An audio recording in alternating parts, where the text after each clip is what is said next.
Welcome back to the kitchen, guys and girls. It's your boy Mark, the Mad Chef, and tonight we're doing something new. That's right, guys. A brand new segment is being brought to the channel again. I've been doing a lot of new things here recently, branching out, trying to get a little more experience, and try to bring you guys something different week to week. If you guys like all the new stuff that I'm doing, please comment below. Tell me how you feel about some of these new sections. And if you want me to take on another new section or have a request of something you want me to do, please, I'm not above taking requests. Any ideas, any comments, please just comment them below, and I will promise you, I'll take the time to look at what you're saying, and if it's good, and if I like it, you may very well see it on the channel soon. So tonight starts a new segment of the channel called You Want a Pizza Me, which is where I show you a few different schools of pizza making, how to make different kinds of pizza, and tonight we're going to be doing a fresh pizza at home. Pretty much a weeknight pizza, if you will. We're going to be making the dough, the sauce, everything from scratch, and it can be done in about an hour. Alright, so let's get started. I bet you guys are wondering what kind of pizza we're going for tonight. Tonight we're going for my favorite kind of pizza, and that's the New York style pizza. The pizza with the slices that are bigger than your head, with all the pepperoni and the cheese. Okay, enough of the fake Italian accent. But yes, we're going to be going for a New York style slice. So let's go ahead and get our dough made, and this dough is going to be ready in under an hour, or right about at an hour. Okay, guys, so we're going to go ahead and start with the fermentation of our dough. This is 1 cup of regular water that I microwaved and temped at 115 degrees. You just want it lukewarm. So we're going to add in 2 teaspoons of regular table salt and 2 teaspoons of granulated sugar. Now, guys, you can substitute your regular table salt for fine sea salt. And then to that, we're going to add a pack and a half of this active dry yeast. We need a little more yeast than usual, than you would if you were making a regular dough that takes overnight to make or a couple days to ferment and rise. Since we're doing this all in one night in one sitting, we're going to need a little extra bit of yeast to get that fermentation started and developing faster.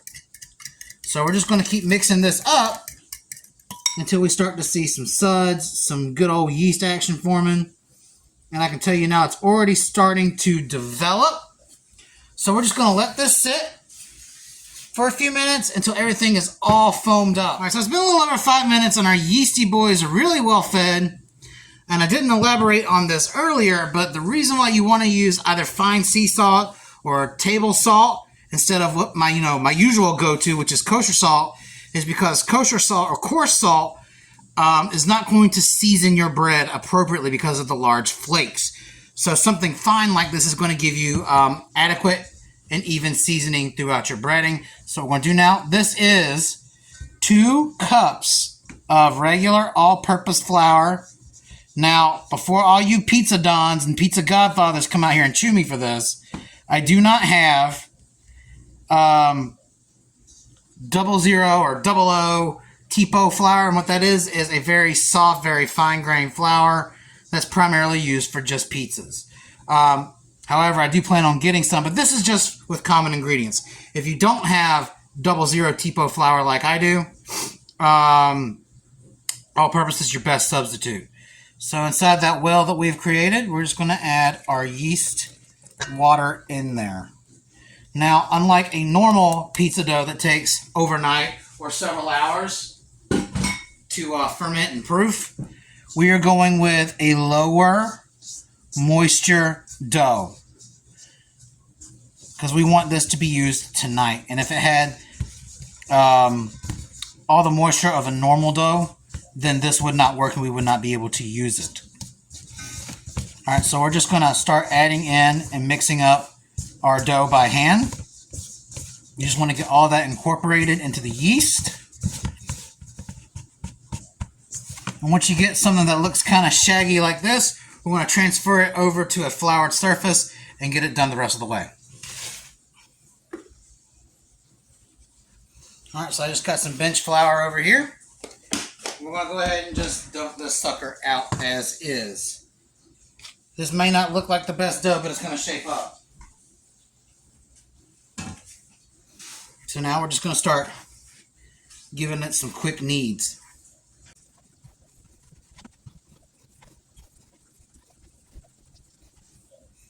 You see how quickly this is coming together. What we're doing is we're trying to get it into this nice, uniform, tight ball.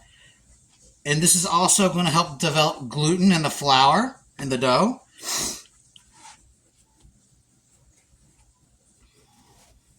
Which is super important since we're only making a quick dough.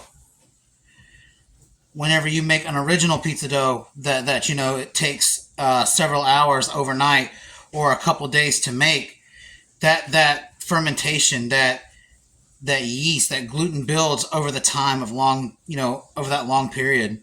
And we're not using that long period tonight.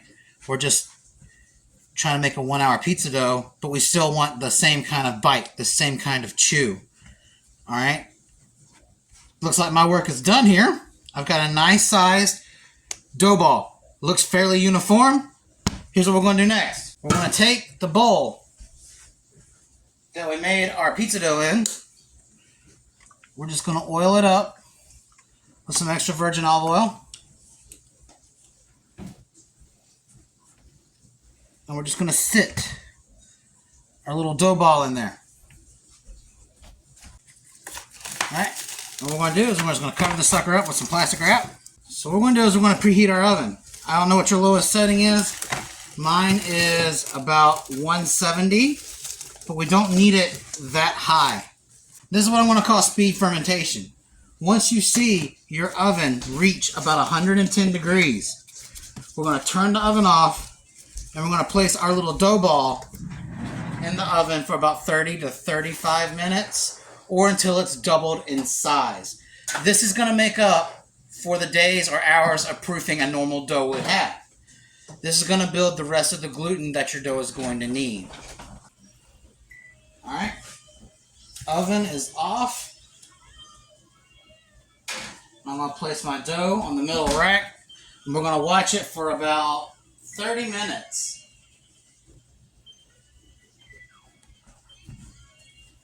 And if it's doubled in size, we're going to go ahead and bring it out. You don't want your oven to be too hot, otherwise you're going to cook your dough.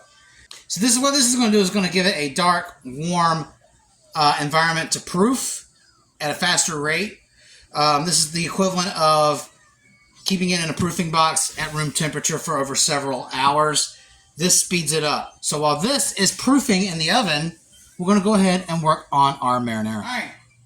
Now this is the debate at a lot of different Italian places. A lot of people with very strong opinions about pizza. That's the one thing that I've come to realize after researching pizza. People have very, very strong feelings about how a pizza should be made, coming from the dough, coming from the sauce. And there's a particularly big argument when it comes to sauces.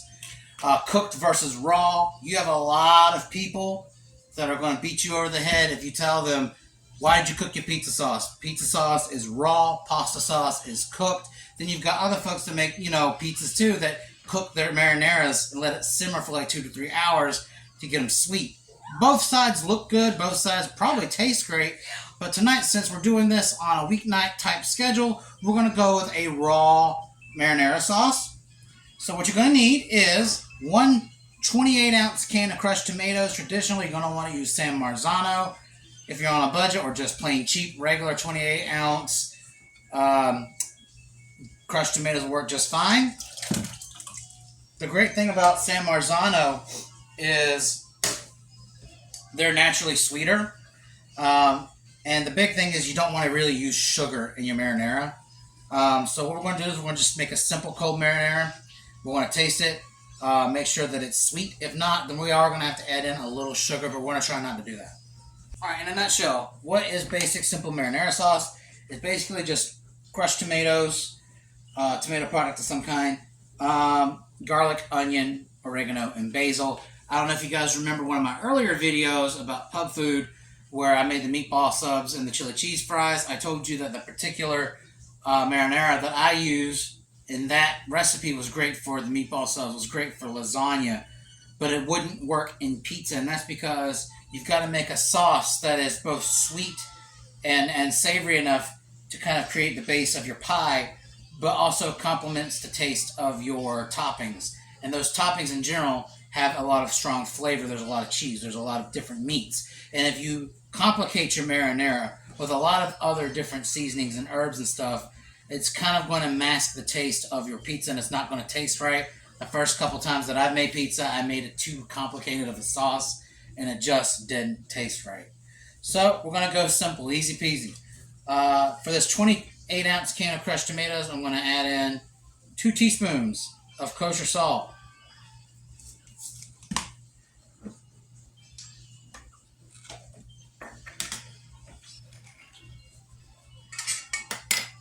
2 teaspoons of minced garlic. Yeah, nothing beats fresh as far as herbs or seasonings, but again, we're doing a weeknight type of quick pizza. I've got 1 teaspoon of onion powder. We're going really conservative with the seasonings here because we don't want to continue to make the mistakes that we previously made and making too much of a complicated flavor here. 1 teaspoon of oregano and a teaspoon of dry basil. All right. Pretty simple. Now we're going to combine all these flavors together. And then we're going to check for sweetness.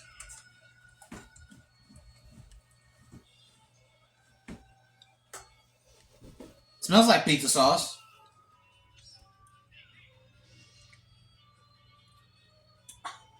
Tastes like pizza sauce. It does need a hint of sweet.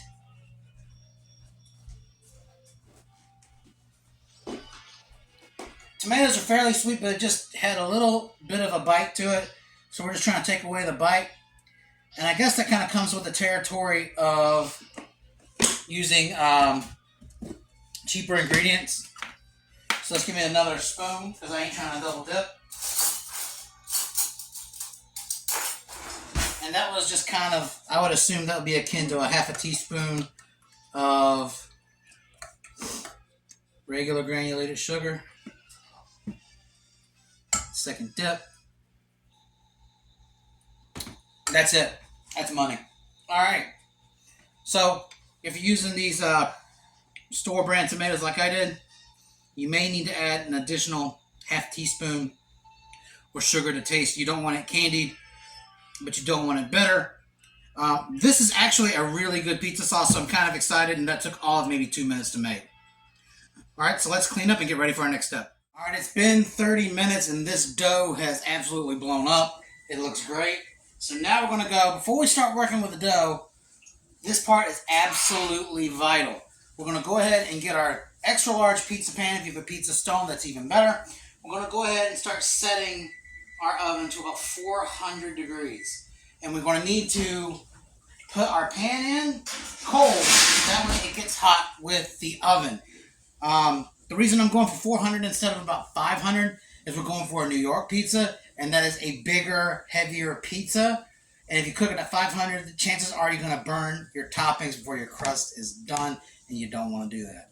All right, so let's take a look at our glorious pizza dough. It definitely looks a lot more moist. Take a look at that. That is definitely about twice the size it was. So obviously, the hyper-fermentation method actually has some merit to it.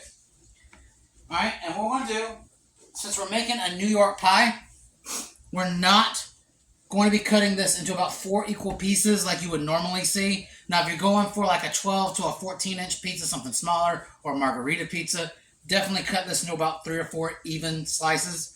We're just going to cut this in half because you need more dough for a bigger pizza. So we're just going to toss this other half away. We'll be using that later. So we're not really going to use any bench flour on this because we want a dough that is workable. So we're just going to basically pull it against itself into a nice tight ball. Get all the corners nice and uniform. You want a smooth dough, a nice dough ball. Pull it up and pinch it, roll it around.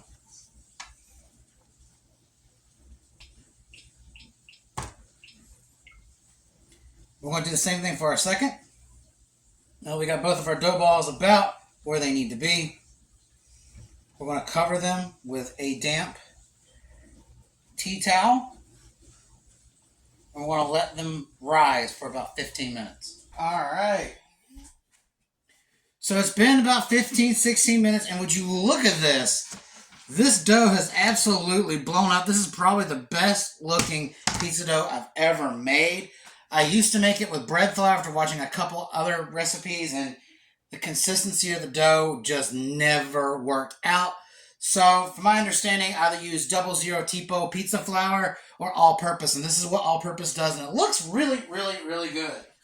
All right, and it's also at this point that the oven is absolutely screaming hot and ready. So we're just going to take one pizza dough ball at a time. Now, I am going to add a little bit of bench flour to get this worked up. Not a whole lot. You don't want a whole lot. And this, again, this is absolutely a more moist dough than we started with. But as far as pizza dough standards are concerned, this is a rather dry dough. A little less fermentation. So here's what we're going to do. We're just going to start pushing out all the gas that's in the pizza. All right, now that you got everything all flat and level, we're going to take our hands. We're going to go ahead and start giving it leopard prints. You're just going to take your hand and just start stretching it with your fingers from top to bottom.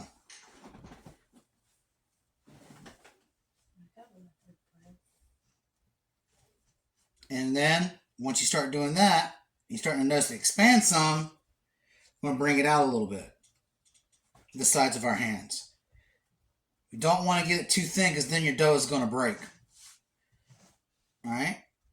We're just trying to form the outline of a crust.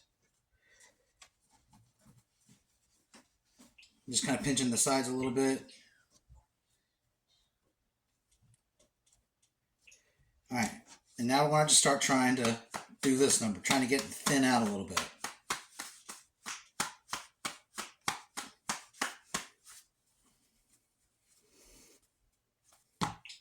You can always go on the other side, flip it.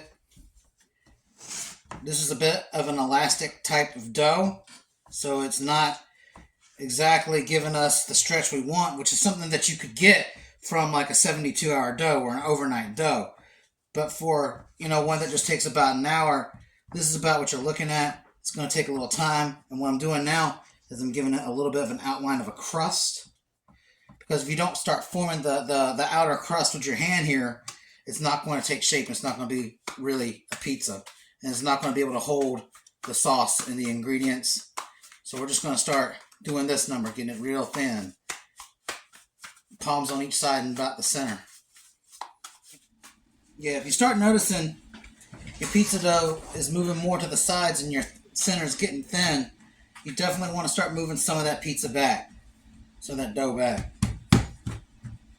Because if your pizza dough is too thin in the center, it's not going to hold your toppings and it's going to fall apart. Probably while it's cooking. I'm starting to pinch the sides a little bit. This is not going to be the 16, 18 inch monster that I thought I was going to be making. But also when you're working with a 1 hour dough, you're not going to get the sort of looseness that you would get. But right now we've got a good canvas. I'm not going to stretch it out anymore because I'm starting to feel a little too much give in the center. And the last thing I want to record on camera is a pizza failure. I'm just trying to get it more uniform. And this is not a bad size pie either. This is definitely easier to work with than my last bread dough pizza dough. Bread dough will fight you. Alright, now that we've got a nice shaped shell here, I'm going to show you a little bit. That's actually a nice pizza shell, I'm not going to lie. We're going to go ahead and start adding our toppings. This is going to taste like a New York style pizza. So what we're going to do is we're going to grab our beautiful tomato sauce. I want to show you, I want to cook both of these pizzas tonight. I want to show you two different ways I like to have pizza. This is the first one. This one's going to have a 3-cheese blend. You take a ladle, start in the center, and then just work your way around all the way to the edges.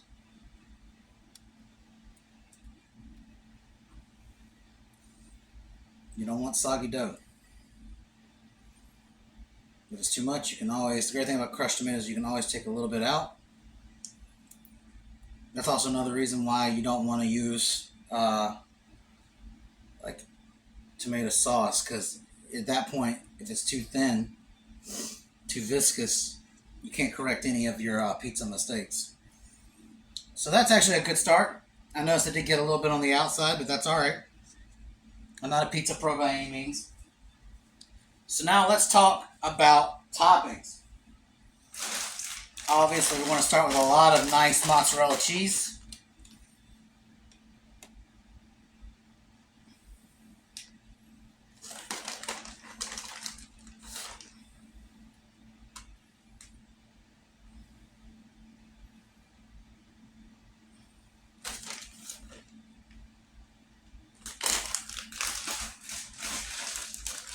And then we're going to just cover in the cracks here with a little bit of mild cheddar. This is probably going to raise a fuss with a lot of y'all, but a lot of your pizza places, they'll put in a little cheddar in with your Fontina, Asiago, mozzarella, provolone sort of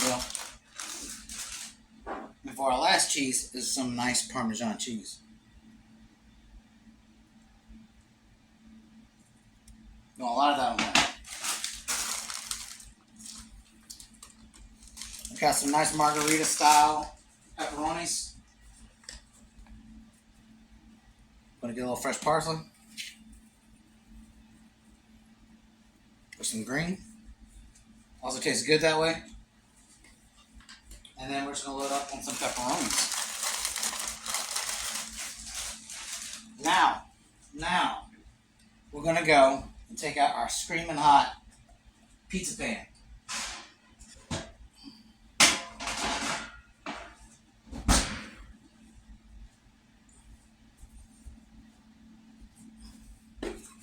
Take a little flour. What this is going to do is this is going to make sure that your pizza doesn't stick to the pan while it's cooking. Transfer your lovely pizza. I'm going to bring it closer to the pan here because I don't want any mistakes. Using the same knife that I used to move the dough, I'm just going to move this pizza off to the pan. Now, otherwise, you could also make this on your pizza pan too, or a pizza peel. I'm just going to make sure that the crust gets resituated. While it's on the pan, this is your last chance to do any adjustments on it. Just make sure it looks okay. Alright, now we're going to put it in the oven. I'm going to center this out a little bit more. I'm going to cook this for about 5 minutes. Alright. It's been 5 minutes. I'm taking a look, see if it's at the level we need it to be. The crust on the outside's a little doughy. So I'm going to put it on for another 2 minutes.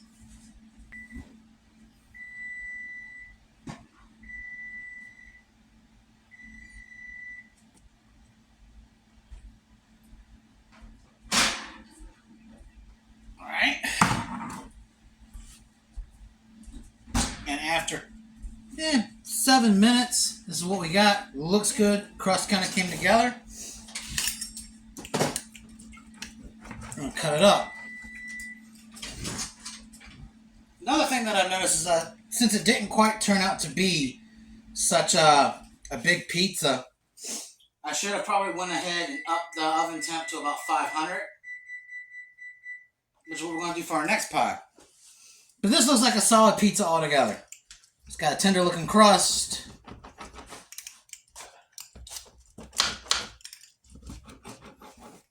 Looks like everything's cooked through. Looks really pillowy, really soft. I've just destroyed this pizza. Alright, and now we're going to put this to the side. And we're going to start working on pizza number 2. Alright, and I've got our other pizza crust works to about where I want it. It's going to be another one about the same size. So we're going to go ahead and start off about the same as we did last time. We'll put a little less. And we've got a little bit of this beautiful tomato sauce. You live and you learn, you know.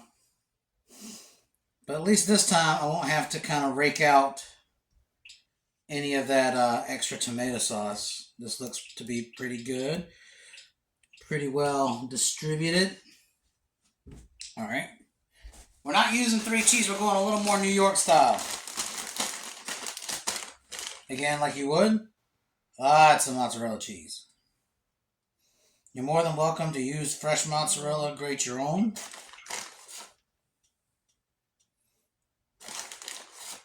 But in the spirit of the weeknight here, we're using some pre-shredded cheese. Nothing wrong with that. Cover up all that nice tomato sauce with that cheese. Gonna go a little extra heavy on the Parmesan Reggiano.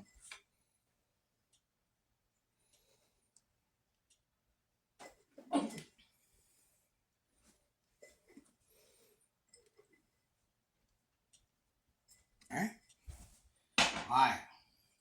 I'm always going to do this because I always think it tastes good on pizza. Just some parsley right here. You can do a little basil if you like. Now, a lot of New York people, they'll do this. And I like it this way too. You want to put some nice red chili flakes up on the top of your pizza here. Grab your extra virgin olive oil. Lube this baby up.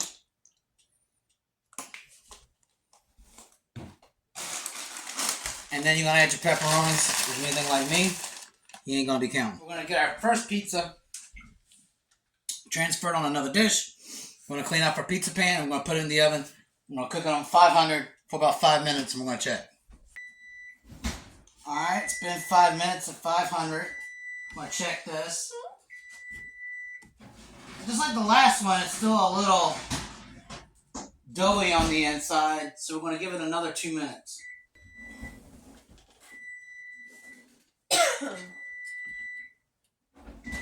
One more minute. We're almost there. 8 minutes, and I can already tell you, just from looking at this, this is a better pizza already.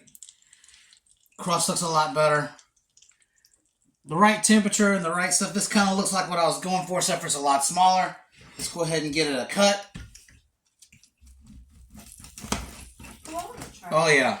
See how much easier that kind of came apart? I'm really psyched for this one. But as it stands, I need to be fair to myself. I'm going to try both of these. Alright, time for tasting. And this one is my first one with the 3 cheese blend. Kind of like how I made my old pizzas. And this one's more in the spirit of New York. Now granted, while none of these are the size that I was hoping to get, this is definitely still decent for a weeknight pizza. So I want to go ahead and review these slices just like an Italian pizza critic would. Now, that's a sturdy crust. I don't know if you guys can tell. That's holding up. Underside is cooked.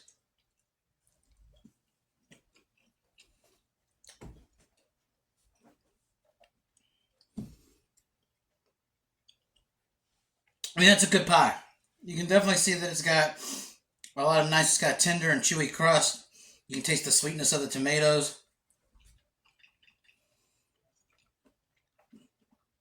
And that's a good pizza, through and through.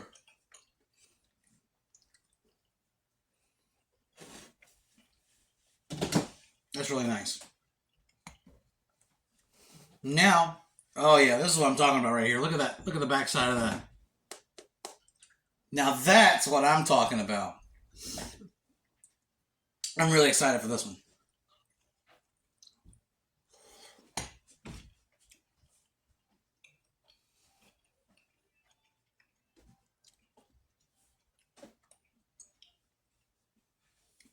Honest to God, that is phenomenal. It's a little smaller than I wanted, but this taste is just as good as what you would get, I would say, at a local Italian restaurant. Because let's face it, Italian restaurants make the best pizzas. This is actually a lot better than the other pizza from a texture standpoint. Flavor, you get a little more richness from the 3 cheeses, and I do like that. The cook-up wasn't exactly right because I planned for a different kind of pizza. But for what it is, that's a nice pizza. It's got a lot of good flavor. It's got a nice mouth feel. It's really nice. But this one is,